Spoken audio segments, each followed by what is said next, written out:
In May of 2011, 27-year-old Michalina Lewandowska got a text from her on and off-again boyfriend, Marcin Kasperzak, asking her if she wanted to go shopping.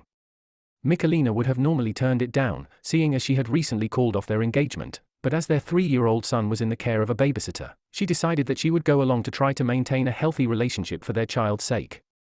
While getting ready, she would put on her engagement ring Marcin had given her and awaited his arrival. Marcin, who had recently gotten addicted to taking steroids and was an aspiring bodybuilder, walked through the front door and without hesitation, would tase Michalina.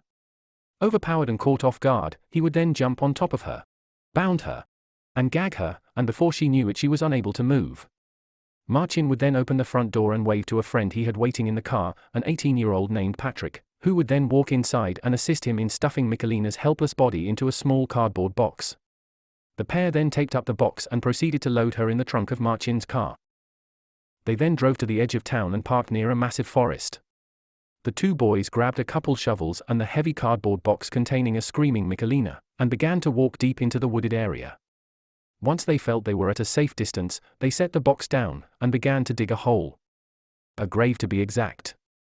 Once deep enough, they would place the sealed box in the grave, cover it up with dirt, and place a 90-pound log on top of it. They would then simply walk away, leaving a fully conscious and frightened Michalina by herself. Buried alive. For fear of being discovered, she waited a very long time to ensure the two boys had left, and then she went into action.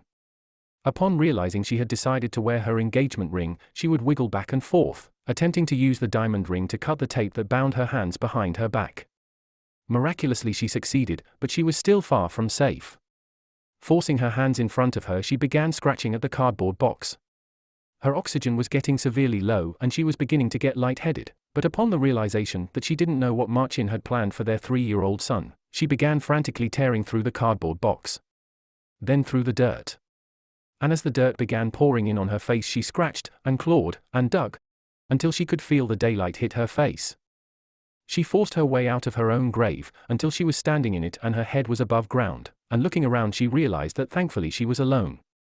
She climbed her way out of her makeshift grave and ran towards the nearest road, flagging down the first vehicle she saw. That person called the police and waited with Michalina until they arrived. Marcin and his accomplice would be arrested soon after. Today, Michalina and her son are living a happy life, while Marcin was found guilty of attempted murder and is currently serving 20 years in prison. Thanks for watching, and don't do steroids.